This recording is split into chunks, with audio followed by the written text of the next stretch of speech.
from the news, federal government warns Lagos residents against trading under bridges, shuts Eco Bridge until 2023. Court sacks MNK, affirms Uche Ogas APC governorship candidate in Abia State.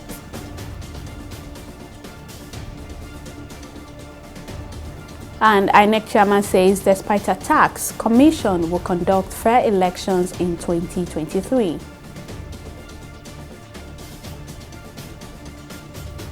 Thank you for joining us on News Now this evening. I am Abisola Adebayo.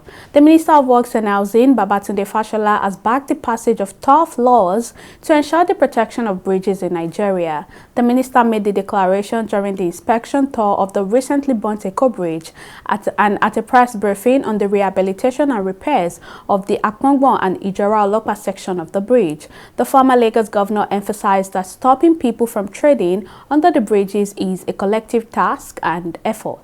Our correspondent Mary Kanu has more details in this report. Tough times may lie ahead for motorists, commuters and sellers in the nation's commercial capital as authorities have revealed that the Eco Bridge will be closed for repairs until May 2023. The Eco Bridge, built in 1975, is one of the three bridges linking Lagos Island to the mainland and has witnessed years of trading taking place underneath it. In March 2022, an inferno damaged the Akpongwon end of the bridge. Also, on November 4, 2022, an inferno damaged the Ijora axis of the bridge. The fire brought the government's attention to illegal structures built under the bridge, including shops which were affected and now face complete removal. We must, as a people, come to an understanding that under bridges are not marketplaces. And we have reached a point where I think the best words to describe it is tough love.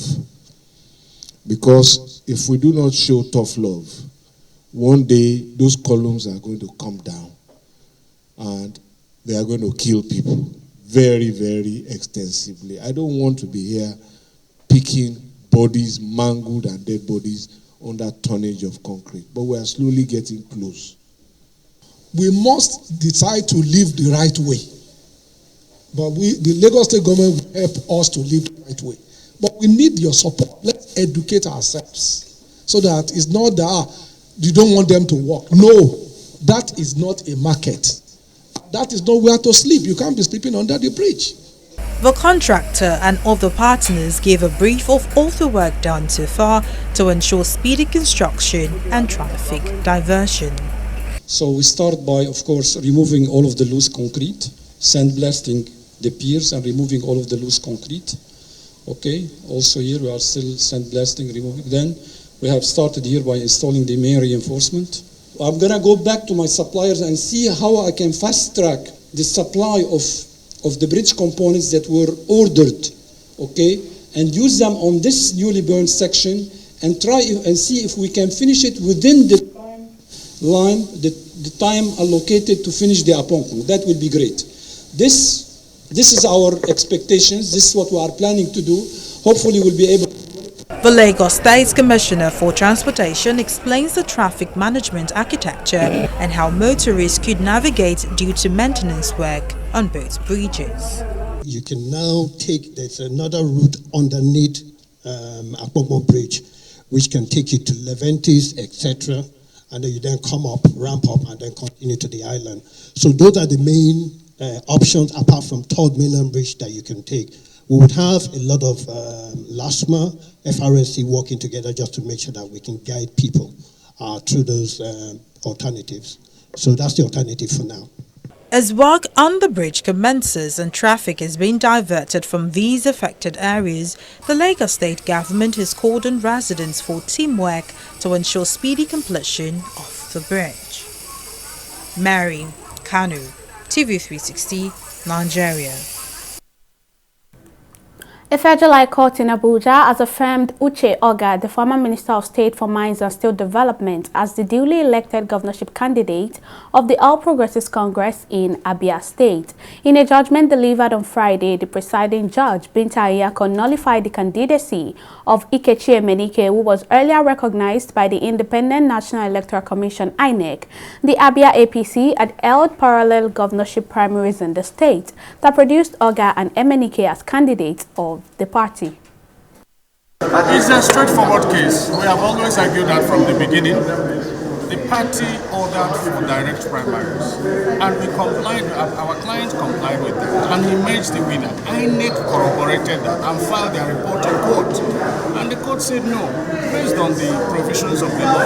Once INEC produces a document in respect to electoral matters, it is, and it shows that it is in substantial compliance, that it is accorded probative value, and the court agreed with us, and therefore Dr. Uchechukwu Samson Oga is clearly declared the authentic Magawa candidate of the party for the 2023 gubernatorial election.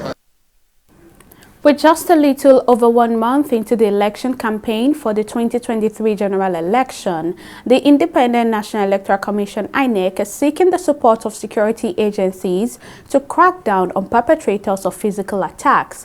Also of concerns are the unwarranted attacks on INEC facilities, with the offices in Ogun and Osun states the latest casualties. Speaking at an emergency meeting with the Interagency Consultative Committee on Election Security, INEC Chairman Mahmoud Yakubu said materials destroyed during the attacks include, among others, 65,699 uncollected permanent voters' cards.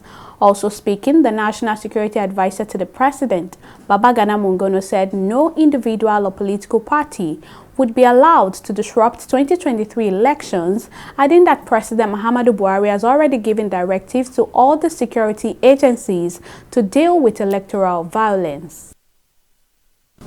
Materials destroyed include 904 ballot boxes, 29 voting cubicles, 8 electric power generators, 57 election bags, 30 megaphones, 65,699 uncollected PVCs, and a host of other assorted items such as stamps and stamp pads. The Commission is taking urgent steps to repair the damage to the building and replace the facilities in the Ede South local government area so that the office becomes functional again immediately. For Abeokuta South local government area, the destruction was total. Consequently, the Commission is relocating our staff to the old state office, also known as the INEC office annex, in Okeilowo area of Abeokuta. All activities involving the 15 registration areas or wards and 445 polling units in Abeokuta South local government area will henceforth be coordinated from the new location at Okeilowo. I have directed all commissioners of police through their DPOs to ensure that all INEC offices, the protection of all INEC offices is upscaled, because from my sources of information, that place was not properly protected, and therefore the arsonists have easy access, or not quite difficult for them to bring down the efforts of the security agents that were there and gain entrance and set that place ablaze. Reimagining the financial architecture of climate action demands humane immigration and just trade policies. This was the message coming out of a side event at the Sharm el-Sheikh Climate Change Conference COP27 on the role of the state in mobilizing and directing finance for climate and health.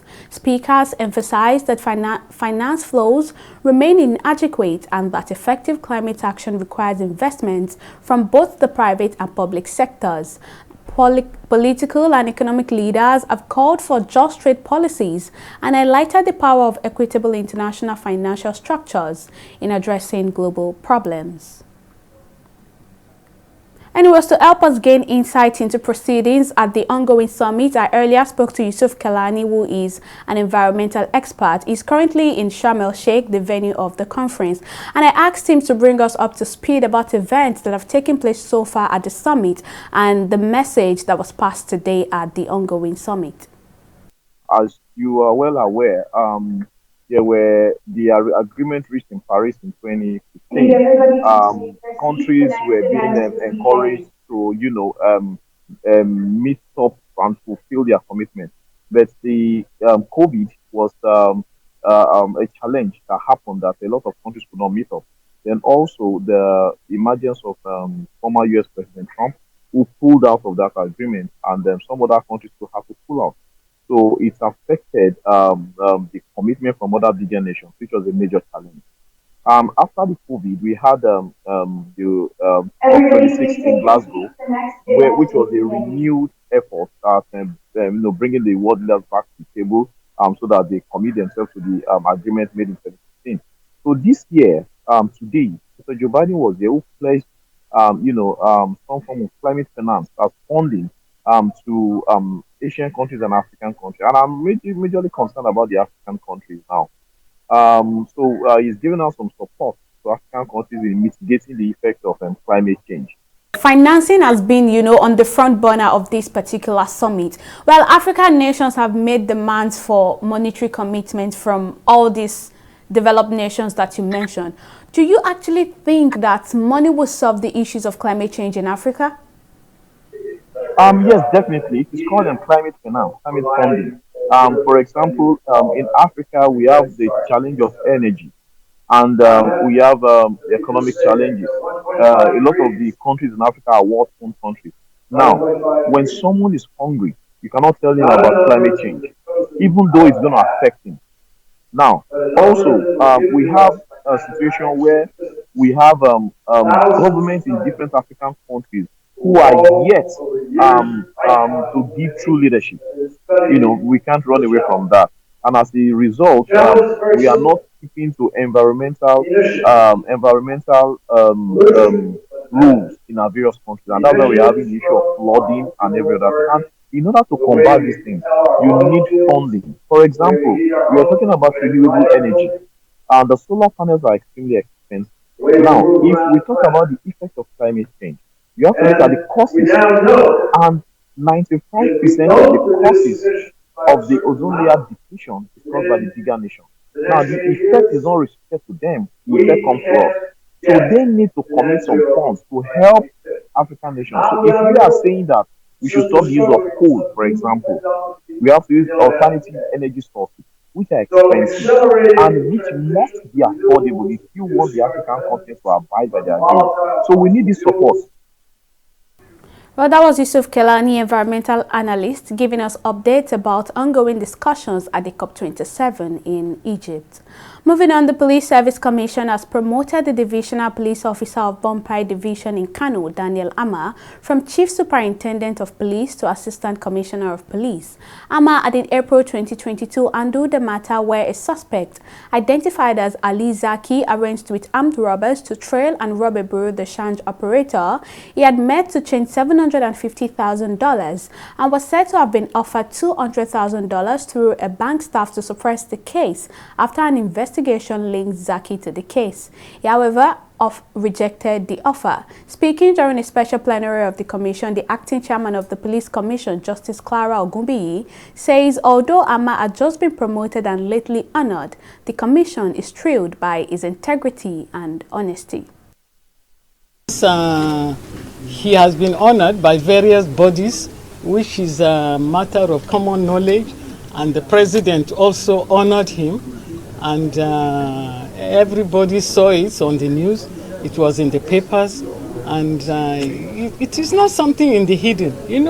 Such acts are acts that people are really encouraged with, and people are so proud of it, especially seeing a young man doing such a thing. And I believe even the culprit himself, he would have been shocked, because the generality of human nature is one would say such large sum of money in foreign currency, why should such a young man do such a thing? So I don't think it's anything in hidden at all.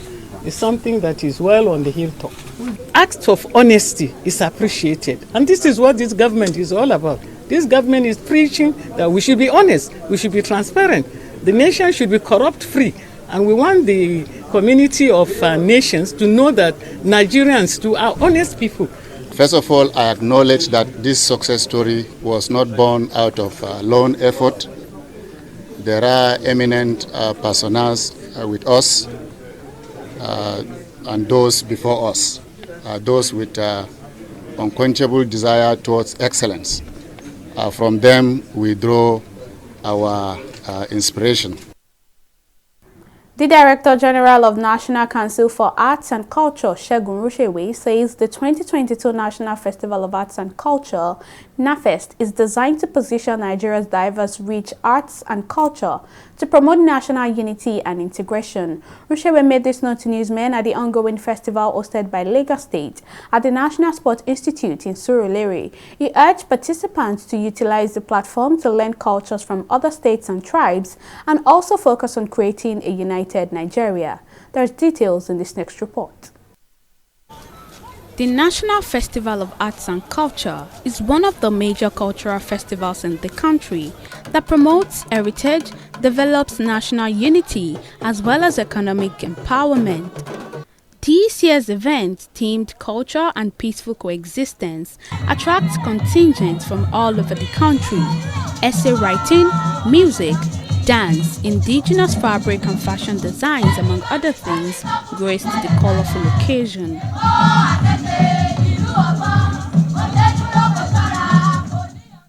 While participants acknowledged the positive impact of the festival, they expressed their desire to emerge winners of the competitive events.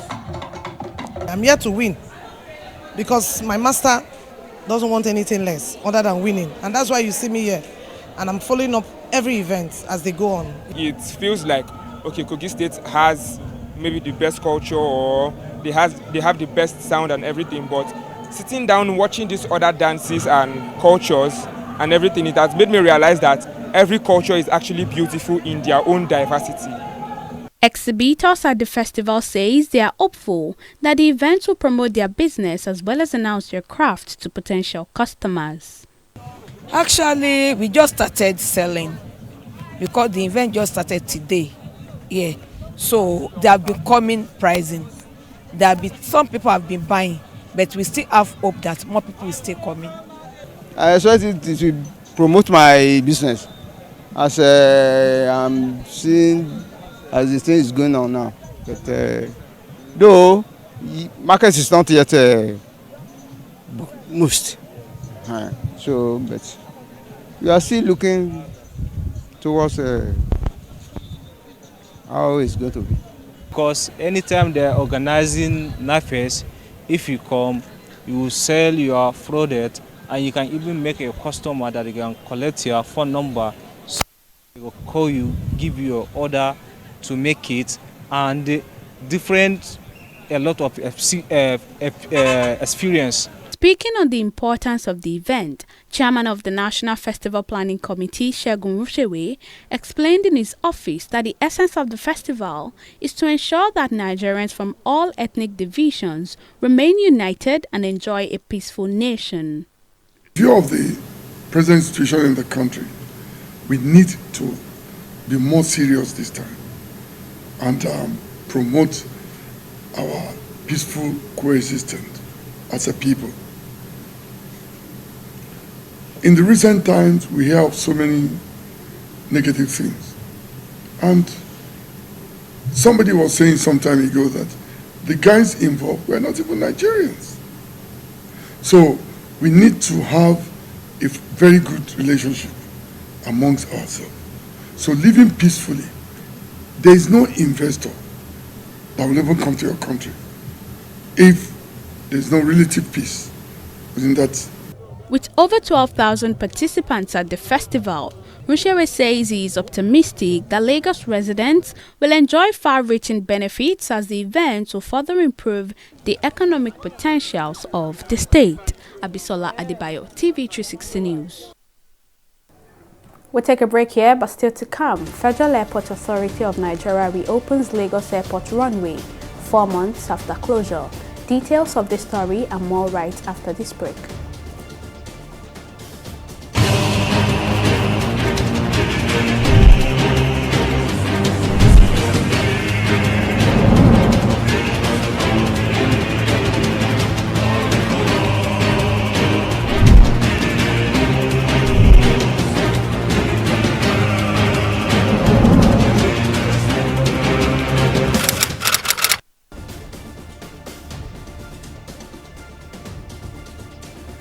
Welcome back. Here is a recap of some of our top stories tonight.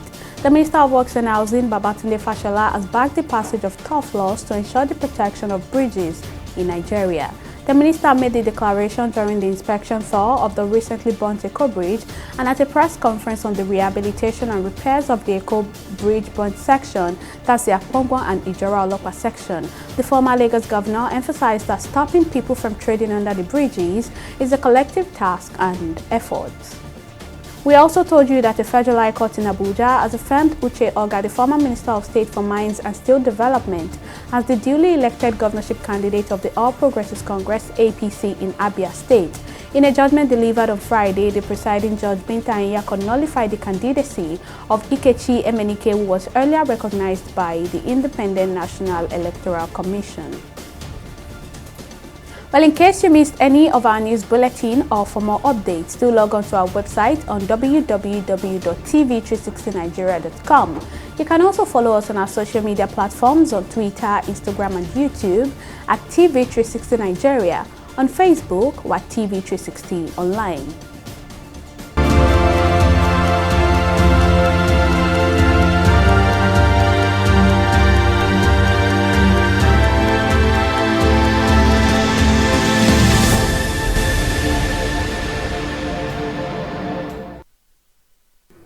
The World Health Organization has trained about 350 medical public health professionals and volunteers in Nigeria, all in a bid to boost preparedness and early response to health emergencies in the country. Speaking at the opening ceremony of the capacity building, learning and training of the AVOC Surge team onboarding in Abuja, WHO representative to Nigeria, Walter Mulombo, said preparation and early rapid execution of outbreak response strategies are critical in detecting, containing and mitigating the spread of potentially dangerous infectious diseases. On his part, the Minister of State for Health, Ekumankama Joseph, said the initiative is aimed at building a stronger health system to be able to respond to public health emergencies. We are dealing with weakened and overwhelmed public health system and social safety net. We are dealing with insecurity that has generated humanitarian crisis and which require customized approach to respond to emergencies that are flagging Nigeria in those areas. You will recall that at some point we thought Nigeria was polio free, not knowing that polio was spreading in one of the bastions in the northeast. So we need to make sure that while we are strengthening our system, we also address our capacity to respond in settings where humanitarian emergencies are going on. Solutions that reflect national and local needs. It is in line with this that the Federal Ministry of Health has embraced the WHO Afro flagship projects to improve the capacity of all member states to prepare, detect, and respond to public health emergencies. The strengthening and utilizing response groups for emergencies such aims to ensure governments are equipped to mobilize resources and respond to public health emergencies within the first 24 to 48 hours in the context of strengthening national capacities for effective response to health emergencies.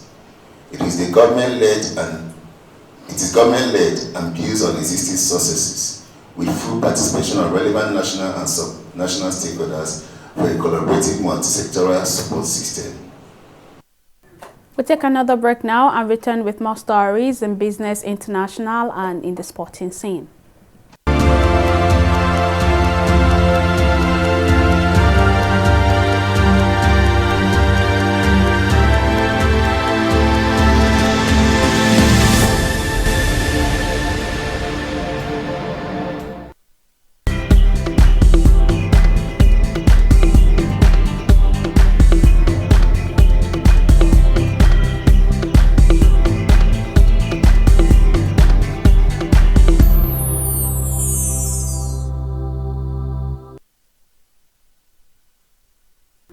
Welcome back. Simisola Adigui is standing by to give us the latest in business. Simisola, over to you. Thank you, Abisola. Welcome to Business News. The Federal Airport Authority of Nigeria FAN says it has reopened the domestic runway of the Murtala Mohammed Airport in Lagos for flight operations. The authority made the announcement in a tweet on Friday, bringing to an end airlines' inability to land on the runway after sunset. The first flight took off on Friday morning on the runway at 6:15 a.m. The project, which commenced on July 8, 2022, lasted for 90 days. According to FAN, this is part of efforts aimed at improving the safety and efficiency of flight operations at the Murtala Mohammed Airport. A coalition of aviation unions have asked the federal government to review its plans to concession major airports in the country. The coalition, which consists of the Air Transport Unions, Air Transport Services Senior Staff Association, and the National Union of Air Transport Employees, say they were not against airport concessioning. However, they argue the right approach must be taken to ensure the nation and not a few individuals benefit in the long run. We'll take a short break here and return with stock market reports. Stay with us.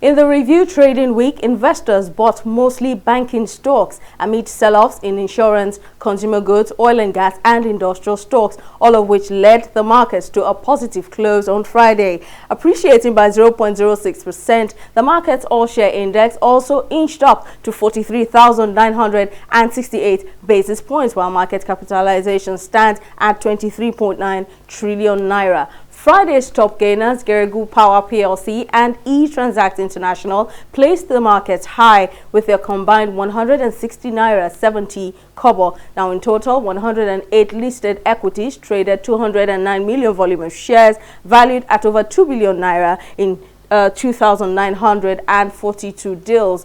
Global stocks were mixed on Friday, breaking a series of gains that continued for 3 consecutive days. So here are select foreign stocks. The UK's FTSE and US Dow Jones stocks fell by 0.78% and 0.66%, while Japan's Nikkei ended in the bears at 2.98%. That's the stock market report. Back to you, Abisola.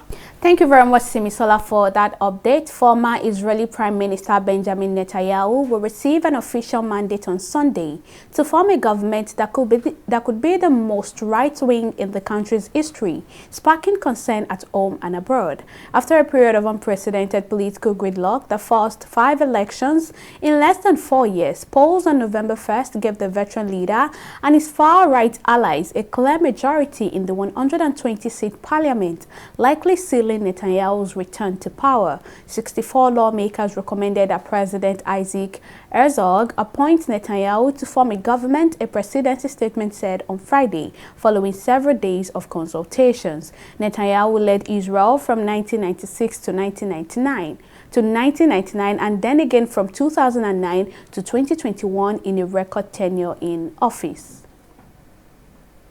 Ballon d'Or runner-up Sadio Mane has been named in Senegal's World Cup squad by coach Aliou Cissé on Friday, despite a recent injury. The 30-year-old was diagnosed with an injury to his right fibula and will undergo further tests. Cissé said he hoped the condition of the Bayern Munich attacker would improve within a few weeks, adding that he is really optimistic that the injury would not require an operation. Senegal have been drawn in Group A to play the tournament opener against host Qatar on November 20th. Before going on to meet Netherlands and Ecuador. Well, that's the size of our news bulletin this evening. Many thanks for watching.